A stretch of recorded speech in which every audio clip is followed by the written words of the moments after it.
یہ روایت جو پڑھی جاتی ہے کہ پیغمبر نے کہا آخری وقت میں کہا چچا جان میرے کان میں پڑھ دیجئے، تو آپ نے فرمایا بیٹا جب ساری زندگی نہیں پڑھا تو اب کیوں پڑھے؟ اس روایت کے راوی تاریخ میں ہیں 4 بندے. روایت چلتی ہوئی ان 4 میں سے کسی ایک پر منتہی ہوتی. ایک کا نام عبداللہ ابن عمر، ایک کا نام عبداللہ ابن عباس، ایک کا نام حضرت ابو ہریرہ اور ایک کا نام سعید ابن مسیب. محققین تشریف فرمائے 4 بندے اس روایت کے راوی ہیں، یعنی ان تک منتہی ہوتی. انہوں نے اس سے سنی، انہوں نے اس سے سنی، انہوں نے اس سے سنی، بات پہنچی حضرت عبداللہ ابن عباس تک. انہوں نے اس سے سنی، انہوں نے اس سے سنی، بات پہنچی عبداللہ ابن عمر تک. انہوں نے اس سے سنی اور بات پہنچی حضرت ابو ہریرہ تک. وہ کہتے ہم تھے، پیغمبر نے کہا چچا میرے کان میں پڑھ دیجئے، تو پیغمبر نے کہا، چچا نے کہا بیٹا جب ساری زندگی نہیں پڑھا ایسے ہی پڑھا جاتا. اب سنیے، جس وقت ہجرت سے پہلے مکہ شہر میں حضرت ابو طالب کا انتقال ہو رہا ہے، حضرت عبداللہ ابن عباس کی عمر 2 سال ہے.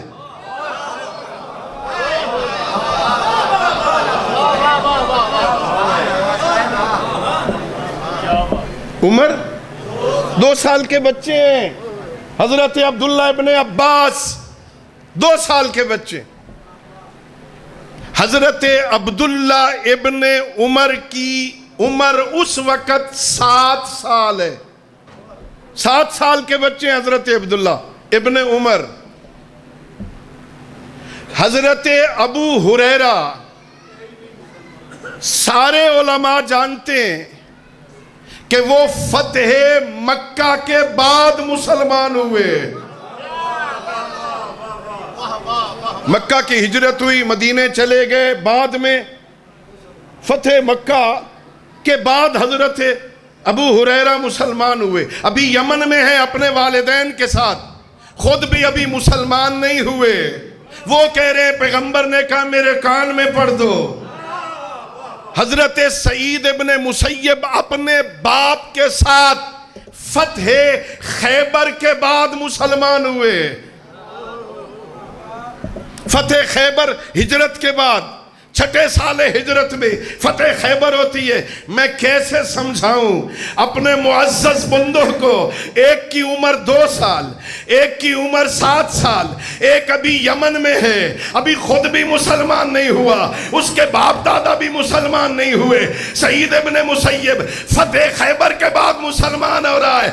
اور جن کا اپنا اسلام ثابت نہیں، وہ کل ایمان کے باپ کے ایمان کی سند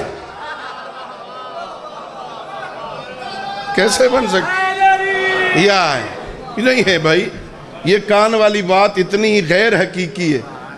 یہ ابو طالب وہ ہیں جن کے گھر میں اسلام کی تبلیغ کا پہلا جلسہ ہوا.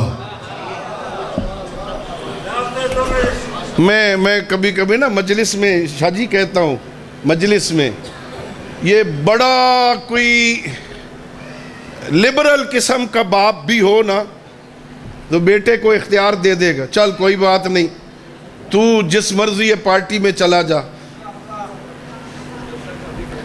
ہوا نا، اب بچے کھلاڑی ہیں بڑے سارے، کوئی متوالا ہے، کوئی جیالہ ہے، کوئی کسی پارٹی میں ہے، بچے بلہ اٹھا کے کھیل رہے ہیں، بیٹا ادھر ہے باپ ادھر ہے.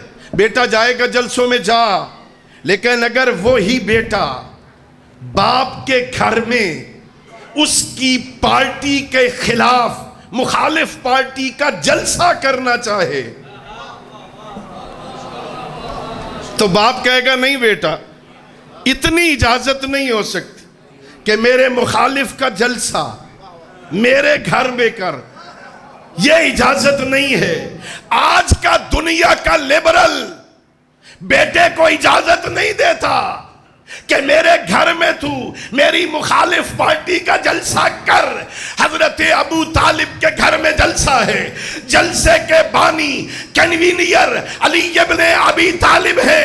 کسی مورخ نے نہیں لکھا کہ حضرت ابو طالب نے علی کو روکا ہو میرے گھر میں جلسہ نہیں ہو سکتا.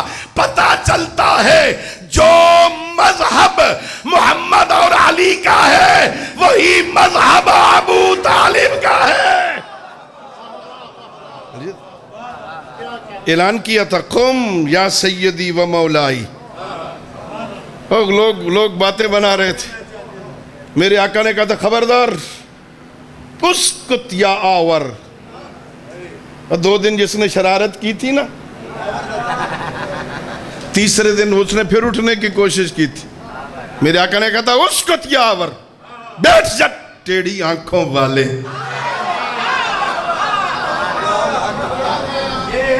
قم قم قم قم یا سیدی و مولائی. یہ نہیں کہا اٹھو میرے بیٹے, یہ نہیں کہا اٹھو میرے بھتیجے, یہ نہیں کہا اٹھو آمنہ کے لال, یہ نہیں کہا اٹھو عبداللہ کے بیٹے. کہا قم یا سیدی و مولائی, او میرے سید و سردار میرے آقا اٹھئے. قل ما شئتا وبلغ رسالات ربک, جو کہنا چاہتے ہو کہو, جو رب کا پیغام پہنچانا چاہتے ہو کہو, پہنچاؤ. ابو طالب تیرے پیچھے کھڑا ہے. لا یقومن احد منکم, خبردار تم میں سے کوئی بندہ کھڑا نہ ہو. لا یقومن احد منکم, کوئی کھڑا نہ ہو. حتی یقول محمد, جب تک محمد اپنی بات نہ کر لے. جو پہلی مجلس میں, جو پہلی محفل میں, جو پہلی تبلیغ رسالت کے جلسے میں محمد عربی کو قم سیدی و مولائی, سید و سردار کہہ کے اللہ کی رسالت کے پہنچانے کا اعلان کرنے کا کہے, اسے ابو طالب کہتے. خدا صحت و سلامتی دے. مفتی حنیف صاحب کو کسی ٹی وی چینل میں ان سے جب پوچھا گیا تو یہ بات انہوں نے کہہ دی تھی اور حق کہا تھا انہوں نے کہ مفتی صاحب حضرت ابو طالب کا قصور کیا ہے, دنیا پتنی کیا کہتی. اس مفتی صاحب کے بقول ابو طالب کا قصور بس یہ ہے کہ وہ علی کا باپ ہے.